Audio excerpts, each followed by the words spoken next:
wa yajibu 'alal haidhi wan nufasa'i al-iftaru fi ramadhana wa ghairihi. Dan wajib terhadap orang yang haid dan nifas oleh tidak berpuasa pada bulan Ramadan dan selainnya. Kondisi yang kedua adalah haid dan nifas. Kalau tadi usia yang lanjut dan penyakit yang tidak diharapkan akan kesembuhan. Kalau ini kondisinya haid dan nifas, maka tidak berpuasanya hukumnya wajib.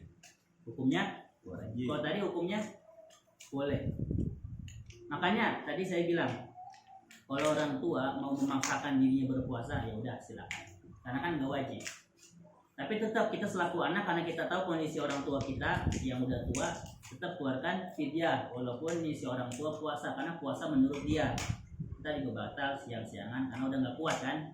Nah, kalau orang yang haid atau yang nifas, hukumnya wajib. Jadi bahasa wajib ini kalau seandainya dia memaksakan dirinya berpuasa, berdosa. Siapa nih? Orang yang haid dan yang nifas. Beda nggak tuh kasusnya sama yang tadi? Beda. Kondisinya sehat, gemuk badannya, perempuan nih, tapi lagi dalam keadaan haid. Dia memaksakan diri puasa. Kuat nggak puasanya? Kuat. Kondisinya sehat, badannya gemuk. Tapi di dalam agama tidak diwajibkan.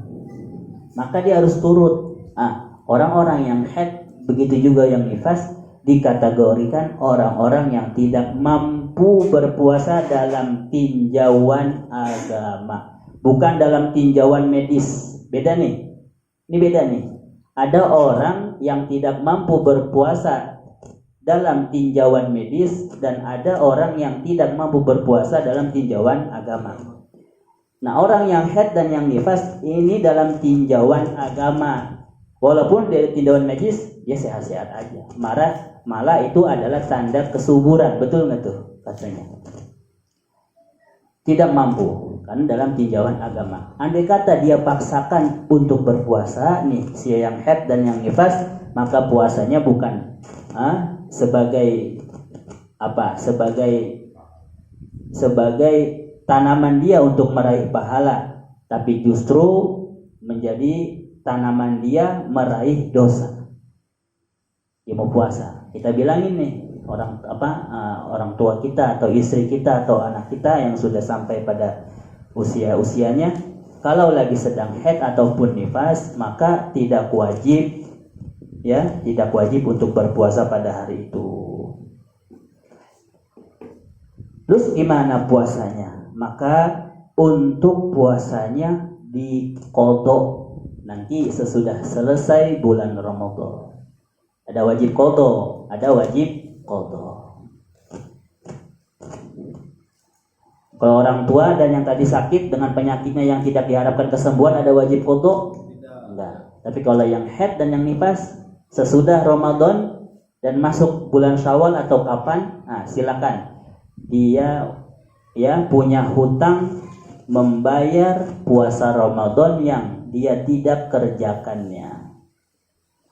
Makanya orang atau perempuan itu pasti punya qodho puasa, itu pasti. Bisa dibilang pasti, kecuali ya perempuan-perempuan yang sudah menopause. Artinya sudah tidak mengeluarkan darah haid. Itu mah bisa juga sebulan tidak haid dan wajib puasa dan enggak punya qodho. Tapi kalau perempuan-perempuan yang masih aktif keluar darah haidnya, itu dipastikan pasti ada punya qodho, pasti. Ya bang, saya lupa bang berapa kali saya gak puasa. Yaudah buruan qodho, buruan dari sekarang nih sampai ketemu besok. Udah 3 hari ini, ya ribet itu mah. Jadi kalau mau dari sebulan sebelumnya udah punya rencana untuk membayar qodho puasa Ramadan pada tahun yang lalu nih si perempuan. Ya kalau udah sekarang udah mau besok, ya gimana? Ya kalau perempuan tuh begitu. Makanya di dalam agama dikatakan bedanya laki sama perempuan, kalau di dalam agama si laki-laki ya itu betul yang dikatakan orang-orang tua kita, akalnya panjang, itu betul. Nah, perempuan akalnya pendek, itu satu. Ada lagi tuh bedanya perempuan dan laki-laki. Kalau perempuan martabatnya satu derajat di bawah laki-laki, mau dalam hal apapun. Misalnya dalam sholat, yang jadi imam harus laki-laki. Ada laki sama perempuan, maka yang jadi imam harus laki-laki. Andai kata perempuan yang jadi imam, yang makmum laki-laki, maka sholatnya tidak sah. Karena tinjauan agama memang seperti itu. Derajat laki-laki di atas dan perempuan satu derajat di bawah dari laki-laki. Yang kedua, Yang ketiga, agamanya kurang. Jadi bahasa agama itu terhadap perempuan naqisu aqlin wa dinin. Naqisatu aqlin wa dinin adalah orang yang kurang dalam akal dan agama. Itu perempuan. Berarti sebaliknya, kalau laki-laki kamilu aqlin wa dinin adalah orang yang sempurna dalam akal dan agama. Kan kalau kata orang tua dulu, laki-laki rambutnya pendek tapi akalnya panjang. Oh, masuk dalam kaidah agama. Kalau laki-laki kamilu aqlin wa dinin, orang yang sempurna akal dan agama. Perempuan rambutnya panjang tapi akalnya pendek, masuk juga dalam kaidah agama. Nah, qisatu aqlin wa dinin adalah orang yang kurang agama dan akal. Itu perempuan. Makanya perempuan begitu, dibanding dengan laki-laki, ganjaran pahala di dalam ibadah itu lebih banyak laki-laki. Karena laki-laki nggak ada uzurnya. Contohnya puasa.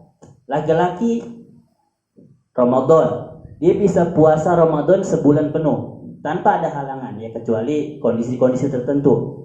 Dan sedikit maksudnya kita jumpai. Dan kebanyakan laki-laki selama sebulan penuh puasa.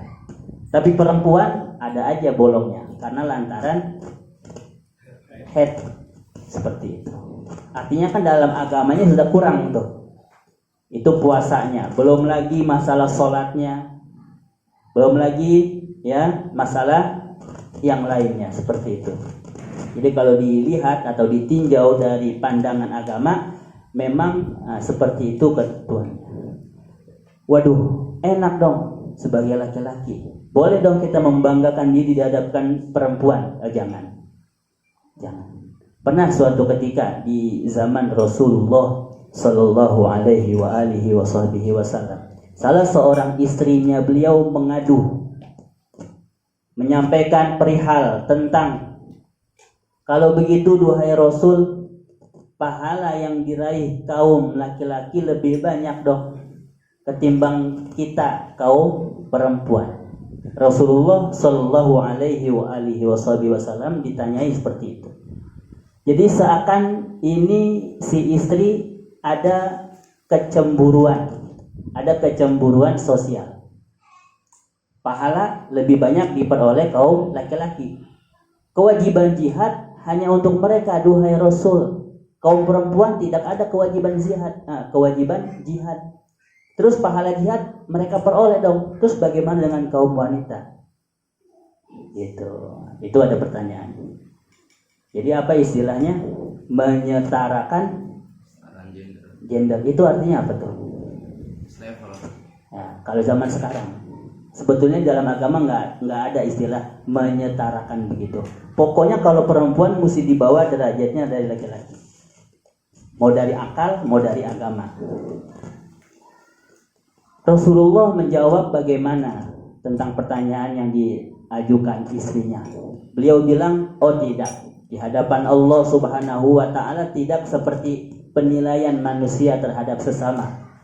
Kalau pandangan Allah Subhanahu wa ta'ala ada amalan yang lain yang pahalanya kau raih dan pahalanya sebanding dengan pahala yang diperoleh oleh kaum laki-laki. Apa itu duhai Rasul? Kau taat kepada suamimu, kau patuh kepada perintah Tuhanmu, dan mau menjalankan sunnah Rasulmu. Itu 3. Kata Allah Subhanahu wa ta'ala. Patuh terhadap perintah Allah, mau mengikuti sunnah Rasul, dan mentaati suami. Suami kewajiban jihad, ya kita sebagai istri menjaga harta suaminya, menjaga anak-anak dan semua. Dan itu engkau lakukan di hadapan Allah Subhanahu wa ta'ala, pahalanya sebanding dengan pahala yang diperoleh oleh suamimu. Itu jawaban Rasulullah kepada istrinya yang menanyakan perihal seperti ini. Jelas nggak kira-kira? Di hadapan Allah itu sama. Tentang bagaimana kita mau menjalankannya atau tidak. Jadi kecemburuan itu tidak perlu kita besar-besarkan. Akhirnya apa? Kalau terlalu kita besar-besarkan, kita malas dan kita tidak mau melakukan hal-hal yang sebenarnya hal tersebut kalau kita lakukan pahalanya sebanding dengan pahala kaum laki-laki. Begitu juga kita ada kecemburuan misalnya dalam hati kecil kita ngomong begini, ya Allah, umat Nabi zaman dahulu, saya umat Nabi Muhammad. Umat Nabi zaman dahulu umurnya panjang-panjang. Wah, tuh enak tuh kalau umurnya panjang-panjang sampai 100, sampai 200, sampai 900, sampai 1000. Ada kecemburuan nih. Ya ibadah sepanjang tahun, wah pahalanya makin besar tuh di hadapan Allah, katanya orang. Nah saya umat Nabi, umurnya kata Nabi sendiri bainas sitin wa sab'in, antara 60 sampai 70, itu udah paling tua banget dah. Bainas sitin wa sab'in, pendek amat ya Allah kalau dibanding umat-umat Nabi zaman dahulu. Terus bagaimana amalia? Terus bagaimana pahala saya? Sedikit, berarti ada kecemburuan. Allah Subhanahu wa ta'ala tidak mengizinkan kecemburuan seperti ini. Malah justru kita harus lebih banyak beruntung menjadi umat Nabi Muhammad sallallahu alaihi wasallam. Kalau kita buang tuh sifat kecemburuan tadi. Ya, jadi jangan berpikir andai jadi umat Nabi zaman dahulu yang umurnya panjang. Enggak, jangan. Justru kita lebih beruntung dibanding mereka. Kenapa? Kita umurnya pendek kalau dibanding umur umat nabi-nabi yang lain. Tetapi ada amaliyah di syariat Nabi Muhammad sallallahu alaihi wasallam yang amaliyah ini tidak ditetapkan pada syariat nabi-nabi terdahulu. Itu satu. Artinya ada amaliyah istimewa. Jelas nggak tuh? Mana contohnya? Puasa. Nih, puasa Ramadan. Ini puasa Ramadan amaliyah istimewa. Hanya diperuntukkan bagi umat Nabi kita Muhammad sallallahu alaihi wasallam. Umat-umat Nabi terdahulu tidak ada kewajiban berpuasa di bulan Ramadan. Itu satu. Itu aja? Enggak. Banyak amalia-amalia istimewa yang lain, dan amalia ini tidak diajarkan syariat pada syariat nabi-nabi terdahulu. Itu sangat banyak. Di antaranya puasa. Kemudian di syariat Nabi kita Muhammad sallallahu alaihi wasallam ini syariatnya menghapus semua syariat nabi-nabi terdahulu. Jadi kalau ada syariat di zaman nabi-nabi terdahulu itu ditetapkan untuk umatnya, turun syariat Nabi Muhammad itu menghapus semua syariat-syariat Nabi. Berarti nggak memberlakukan syariat-syariat umat Nabi sebelumnya. Nah, untuk syariat Nabi kita, ya, inilah yang kita pakai. Bahkan ketetapan syariat Nabi Muhammad terus berlangsung sampai hari kiamat. Bahkan Nabi Allah Isa yang di zaman hidupnya memiliki umat, Nabi Isanya sendiri amaliyahnya mengikuti syariat dari syariat Nabi kita Muhammad sallallahu alaihi wa alihi wasallam. Itu seperti itu. Dan yang kemudian di ajaran Nabi kita Muhammad sallallahu alaihi wasallam ada amalan yang sepele. Ada amalan yang sepele, tetapi ganjarannya di hadapan Allah begitu teramat besar. Hampir-hampir manusia membayangkan ini tidak mungkin terjadi. Ada nggak tuh? Ada. Saking aja kita nggak tahu. Satu amalan yang diajarkan ya kepada umat Nabi Muhammad sallallahu alaihi wa alihi wasallam, dan amal ini sepele tapi ganjarannya di hadapan Allah teramat sangat besar. Yang kita pikir ini ganjaran kayaknya nggak mungkin kita peroleh dengan amal yang sepele. Maksud saya jelas nggak? Mana contohnya? Nih, contohnya kita mengucap begini: Jazallahu anna sayyidana Muhammadan sallallahu alaihi wa alihi wasallam khairan. Jazallahu anna sayyidana wa nabiyyana Muhammadan sallallahu alaihi wa alihi wasallam bima huwa ahluh. 3 kali. Jazallahu anna sayyidana wa nabiyyana Muhammadan sallallahu alaihi wasallam afdala ma jaza nabiyan an ummati. 3 kali. Ini ganjarannya sangat besar. Ucapan seperti ini. Jadi butuh waktu untuk malaikat mencatat pahala orang yang membaca tadi. Malaikat butuh waktu. Udah seharian penuh nih, tapi belum rampung pahala yang dicatatnya untuk orang ini. Wah, udah 2 hari, udah 3 hari. Malaikat masih butuh waktu. Emang malaikat kemampuannya seapa? Kita tahu malaikat punya kemampuan lebih dari manusia biasa. Tapi untuk nyatet pahala masih butuh waktu. Itu kira-kira pahalanya gede apa kecil? Nah, dengan seseorang hanya mengucapkan Jazallahu anna sayyidana Muhammadan sallallahu alaihi wa alihi wasallam khairan. Jazallahu anna sayyidana wa nabiyyana Muhammadan sallallahu alaihi wa alihi wasallam bima huwa ahluh. Jazallahu anna sayyidana wa nabiyyana Muhammadan afdala ma jaza nabiyyan an ummati. Itu salah satu contoh. Mana lagi? Banyak sekali. Kita kalau mendalami semua ajaran yang sudah dibawa oleh Nabi kita Muhammad sallallahu alaihi wasallam, betapa beruntungnya orang yang menjadi umat Nabi Muhammad sallallahu alaihi wasallam. Saking kita masih apa?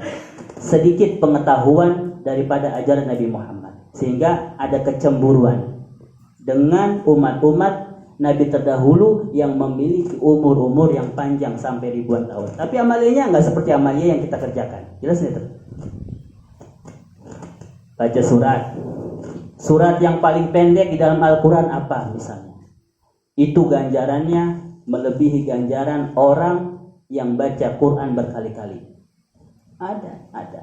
Baca kulhu misalnya. Ya, 3 kali kulhu udah pahalanya 1 kali baca Al-Quran. Dan seterusnya, yang model-model begitu. Itu pahala ditetapkan benar adanya. Saking di dunia tidak Allah tampakkan betapa banyak pahala yang kita peroleh dengan amaliyah kita. Andai Allah Ta'ala tampakkan pahala itu, kita bingung itu pahala mau kita selipin di mana. Udah saking gak ada tempat untuk naruh pahala. Gitu. Jadi mudah-mudahan kita dalam hati kecil kita, alhamdulillah wa syukru ala ni'matillah, kita dijadikan umat Nabi Muhammad sallallahu alaihi wa alihi wasallam. Baik, kita lanjut. Kembali kepada bahasan orang yang haid dan nifas. Berarti tidak wajib untuk berpuasa, dan sesudahnya Ramadan maka wajib mengkodoknya.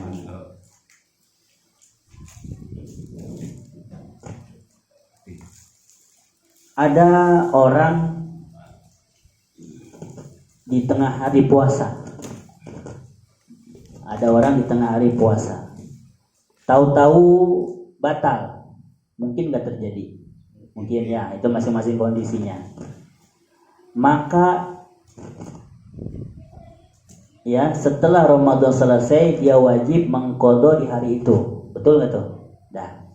Terus bagaimana sikap orang yang sudah batal di siang hari puasa? Sikapnya dia harus kayak orang lain. Apa itu? Berpuasa. Walaupun puasanya dia puasa-puasaan. Udah sering saya sampaikan itu kan? Dan hukum puasa-puasanya ini adalah sunnah. Andai kata dia nggak mau puasa juga, nggak mau puasa-puasaan nggak apa-apa. Tapi nggak mendapatkan ganjaran sunnah. Itu satu. Yang kedua, kalau dia kondisinya pada malam pertama dia niat seperti Imam Malik, dia taklid ke Imam Malik cara niatnya di malam pertama, maka orang yang kondisinya seperti ini, dia selain dapat puasa, selain dapat pahala sunnah, maka dia tetap mendapatkan pahala wajib. Itu dua, kondisinya berbeda tuh. Tapi tetap hari itu karena dia batal, wajib dia qadha. Sekarang kondisinya yang haid dan yang nifas, wajib nggak berpuasa? Nggak wajib. Terus ada nggak kesunahan untuk pura-pura puasa seperti orang yang lain? Jawabannya, untuk orang yang haid dan yang nifas tidak ada kewajiban untuk tidak ada kesunahan untuk berpura-pura puasa seperti yang lain. Terus dia boleh makan, dia boleh minum kapanpun dia mau. Ini si perempuan yang haid. Tapi sikapnya dia jangan ada di depan orang yang sedang berpuasa. Dia mau makan di dapur, abang di depan, lu di dapur sana. Gitu. Atau misalnya nih perempuan tahu lagi haid, memang nggak puasa, di depan orang banyak di jalan dia jangan makan, jangan minum seenaknya. Kalau mau ngumpet-ngumpet. Gitu. Jelas nggak tuh? Jadi kalaupun dia kayak orang berpuasa itu nggak ada hukum sunnah, nggak ada hukum sunnah. Bahkan seperti itu. Dia memang udah nggak ada kewajiban, dan kalau mau makan minum mesti ngumpet. Itu orang yang haid dan yang nifas.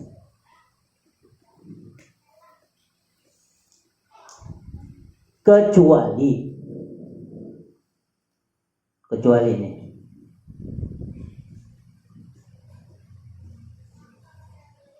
orang haid malamnya niat nggak? Enggak. Sebelum haid. Orang haid dari malam, niat nggak nih untuk besok puasa? Kan nggak. Di subuh dia puasa nggak? Nggak kan? Nggak puasa nih orang karena haid. Kalau dia mau pura-pura puasa, ada kesunahan nggak? Nggak. Tapi kalau mau makan minum harus ngumpet. Bang Soleh jangan dicari-cari, bininya lagi haid, tuh makan di mana? Makan di mana? Mau ikut. Kan dibuntutin aja bininya mau makan.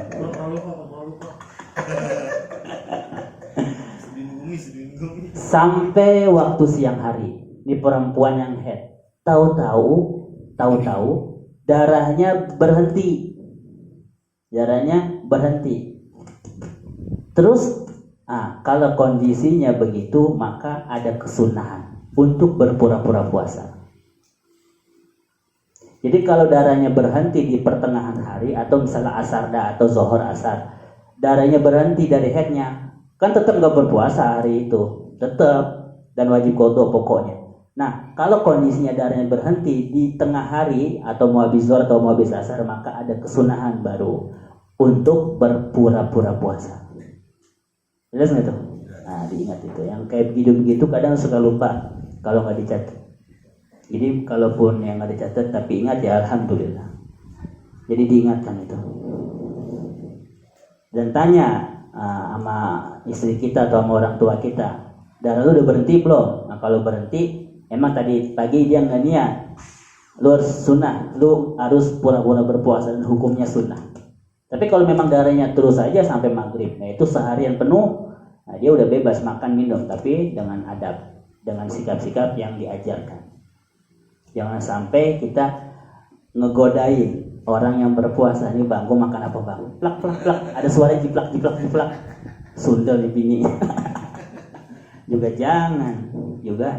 Kalau mau nih yang berganjar besar itu kita siapkan makanan atau minuman yang untuk orang lain jadi bahan buka. Kita punya makanan atau kita punya minuman atau punya uang, kita kasih ke orang lain yang sedang berpuasa supaya jadi bahan dia buka. Itu yang sangat besar pahalanya. Kayak begitu.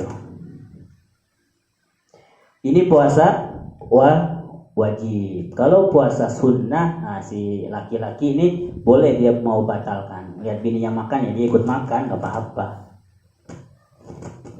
Timbang makan doang.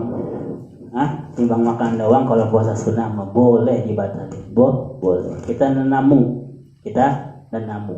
Kondisi kita lagi puasa sunnah.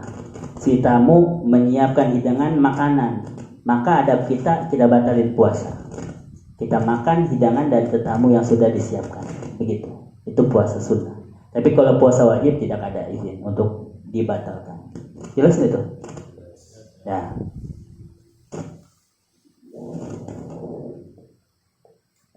Ada kewajiban mengqadha untuk orang yang haid dan nifas? Ada kewajiban mengqadha.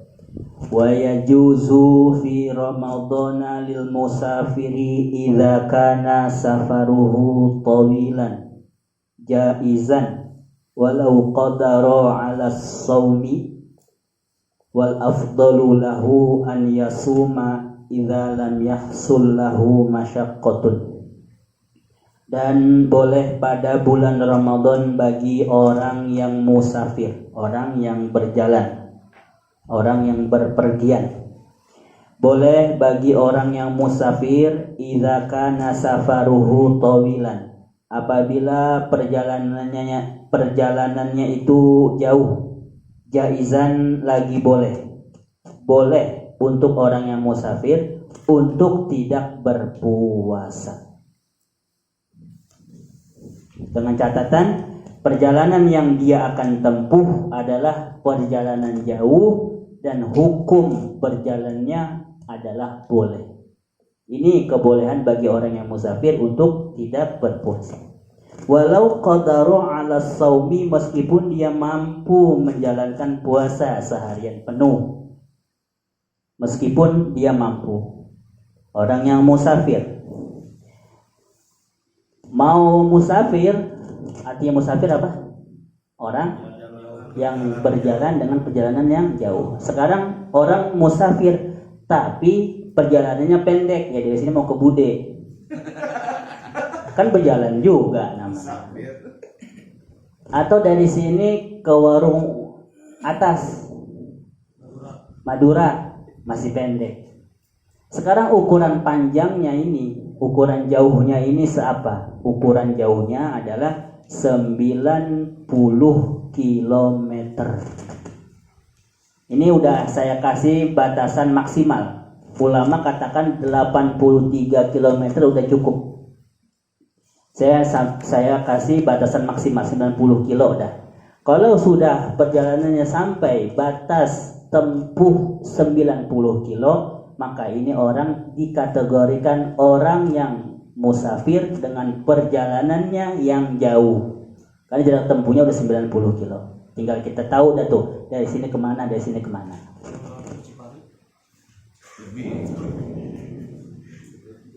Statusnya jalan kaki naik motor. Ustaz, dia mau nanya Syed, Bang Medas. Tanya aja mau nanya.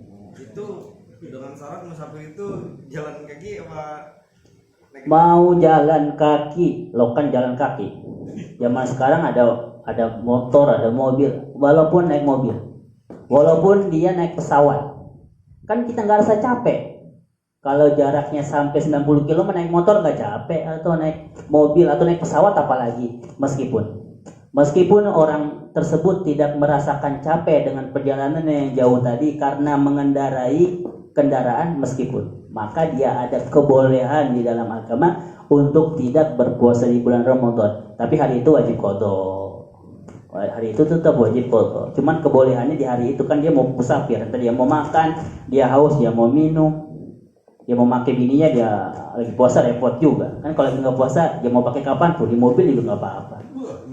Ustaz, kalau tukang ojek dinyatakan musafir enggak? Karena dia bisa 90 km tapi dicicil. Iya, perjalanannya bisa 5 Oh, kilo, iya. 5 kilo, 5 kilo. Nggak apa-apa, ngepos. Nggak apa-apa. Ya kan ada jeda juga dia buat istirahatnya, nggak apa-apa. Makanya di sini disuruh nggak berpuasa supaya dia makan, minum di pertengahan jalan. Yang nggak boleh tuh begini. Ini 90 kilo jarak tempuh ya, jarak yang jauh. Dari sini ke Bude kan pendek, tapi dia muter balik, muter sampai jarak 90 kilo. Masuk akal nggak tuh? Kalau kayak begitu, itu mah nggak masuk hitungan jarak tempuh sampai 90 kilo. Kan saya udah 5 jam ini muter-muter, meskipun lu mau orang gila kali. Dari sini ke Bude sampai bolak-balik. Dia hitung nih, baru 70 kilo lagi. Baru 75 sampai 90 target gua biar gua nggak puasa. Mampus itu mah mampus namanya. Ini mah maksudnya jalan normal. Maksudnya jalan atau yang nggak boleh begini. Orang keder nih dari sini jalan keder jauh sampai puluhan ratusan kilo. Dia tidak termasuk kategori orang yang musafir dengan perjalanan yang jauh. Jelas nggak tuh? Jadi orang yang dikategorikan musafir dengan perjalanan yang jauh apabila dia tidak mondar-mandir. Yang kedua, tidak dalam keadaan linglung. Tapi kalau dia menempuh jarak tersebut dengan kendaraan, pesawat, mobil atau motor yang dia tidak merasakan capek, maka itu termasuk orang yang musafir dengan jarak tempuh yang jauh 90 kilo. Dan dia maka di dalam agama ada kebolehan untuk tidak berpuasa. Ingat, perjalanannya jauh. Berarti Gojek nggak boleh, Bang. Berarti Gojek juga nggak termasuk musafir, sadar? Nggak termasuk karena dia bolak-balik. Sama aja orang Bude. Ya. Udah jeda. Kalau mau ambil sekali yang jauh ngantar ke Bandung. Sing ya. Dia ngantar bosan ke Bandung boleh. Tahu. Tapi kalau nggak bolak-balik gimana tuh? Ada jeda kalau boleh yang senang bolak dia bolak. Dan boleh pulang balik lagi Jalan udah balik ya kalau 2-30 kali begini nyampe. Dan syarat berpergiannya itu harus sebelum subuh. Jadi kalau mau masuk ya hukum dapat keringanan dibolehkannya tidak berpuasa di bulan Ramadan bagi orang yang musafir dengan perjalanan yang jauh, dia harus musafirnya sebelum subuh. Kalau musafirnya habis subuh, maka orang tersebut nggak ada pilihan. Dia masih diwajibkan malamnya niat untuk besok berpuasa. Kalau habis subuh berangkatnya, terus dia berjalan nih di perjalanan yang jauh. Kalau di pertengahan ternyata dia nggak mampu, ya berarti silakan dia untuk berbuka. Jadi dia coba dulu puasa. Kalau musafirnya berangkatnya habis subuh, jelas gitu.